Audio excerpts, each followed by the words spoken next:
Trump انتظامیہ کو بڑا دھچکا، امریکی ایوان نمائندگان نے صدر ٹرمپ کو لگام ڈال دی، جنگی اختیارات محدود کرنے کی قرارداد منظور۔ قرارداد کے حق میں 215 نمائندگان نے ووٹ ڈالے، 208 ووٹ خلاف پڑے، 4 ریپبلکن اراکین نے بھی قرارداد کے حق میں ووٹ ڈالا۔ قرارداد کے متن کے مطابق ایران کے خلاف کارروائی کانگریس کی منظوری کے بغیر نہیں ہو سکے گی۔ امریکی صدر کو جنگ شروع کرنے سے پہلے کانگریس سے منظوری لینا ہوگی۔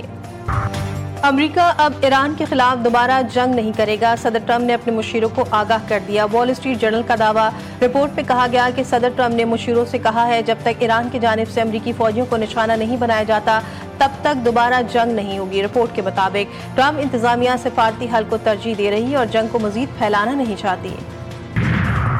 ایران امریکہ سفارتی رابطوں میں پیش رفت، ایرانی خبر ایجنسی فارس کے مطابق اگر دونوں ممالک کے درمیان مفاہمتی یادداشت پر اتفاق ہو جاتا ہے تو اسے 4 مراحل میں نافذ کیا جائے گا۔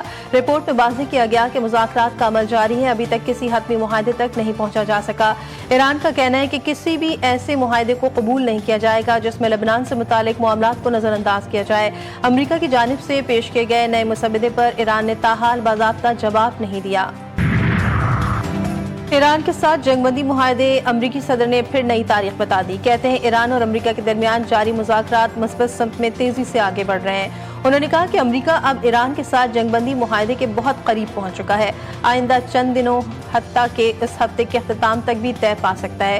ایران کے ساتھ معاملات میں کسی بھی امکان کو رد نہیں کیا جا سکتا۔ مزید کہا امریکہ 2 یا 3 ہفتے مزید کارروائی جاری رکھ کر ایران میں سب کچھ تباہ کر سکتا ہے، لیکن یہ ترجیح نہیں۔ امریکہ سے رابطے منقطع نہیں ہوئے، دونوں ملک تبادلے کیے گئے متن کا جائزہ لے رہے ہیں۔ ایرانی وزیر خارجہ کی تصدیق، لبنانی ٹی وی کو دیے گئے انٹرویو میں عباس عراقچی کا کہنا ہے کہ ایرانی افواج امریکی استعمال کے مقامات پر دفاعی کارروائیاں کر رہی ہیں۔ ایران کسی بھی دشمنی کے اقدام کا فوری اور فیصلہ کن جواب دے گا۔ عراقچی کی جانب سے خبردار کیا گیا کہ اگر اسرائیل بیروت پر حملہ کرے گا تو ایران فیصلہ کن جواب دے گا۔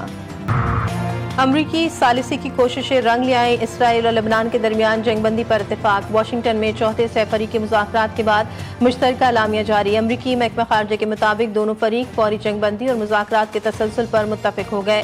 مذاکرات کا اگلا دور 22 جون کو ہوگا۔ معاہدے کے تحت جنوبی لبنان میں غیر ریاستی مسلح عناصر کی سرگرمیوں پر پابندی عائد کی جائے گی، بعض علاقوں میں پائلٹ زونز قائم کیے جائیں گے۔ امریکی حکام کا کہنا ہے کہ حزب اللہ کو حملے روکنے اور کچھ جنوبی علاقوں سے انخلا کی ہدایت دی گئی ہے۔ پاکستان خطے میں قیام امن کے لیے کردار ادا کر رہا ہے۔ ترجمان دفتر خارجہ طاہر حسین اندرابی کہتے ہیں گزشتہ 2 ہفتے میں سفارتی سطح پر بہت مصروفیات رہیں۔ وزیر اعظم نے چین کا کامیاب دورہ کیا، نائب وزیر اعظم نے بھی چین کے بعد امریکہ کا دورہ کیا۔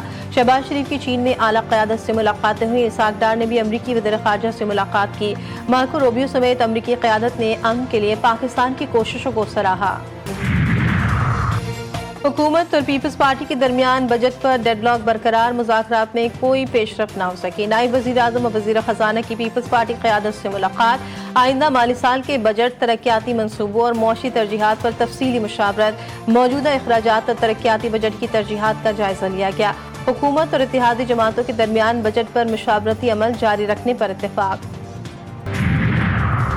وفاقی بجٹ 10 جون کو پیش کیا جائے گا، وزیر خزانہ محمد اورنگزیب نے تصدیق کر دی، کہا 10 جون کو بامقصد بجٹ پیش کریں گے۔ پوری کوشش ہے کہ کوئی نیا ٹیکس نہ لگایا جائے، انفورسمنٹ اور ٹیکس نیٹ وسیع کر کے ٹیکس وصولی میں بہتری لائی جائے۔ IMF، اتحادی اور اسٹیک ہولڈرز کو ساتھ لے کر چلنا ہے۔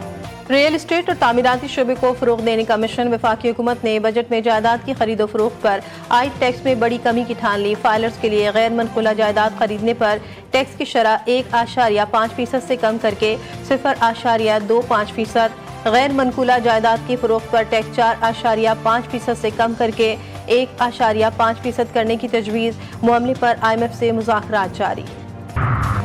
پاکستان کا تجارتی خسارہ تاریخ کی بلند ترین سطح پر پہنچ گیا۔ رواں مالی سال کے 11 ماہ میں تجارتی خسارہ 34.75 کروڑ ڈالر سے تجاوز کر گیا۔ ادارہ شماریات نے بیرونی تجارت کے اعداد و شمار جاری کر دیے۔ 11 ماہ میں برآمدات 27.90 کروڑ ڈالر سے زیادہ کی رہیں۔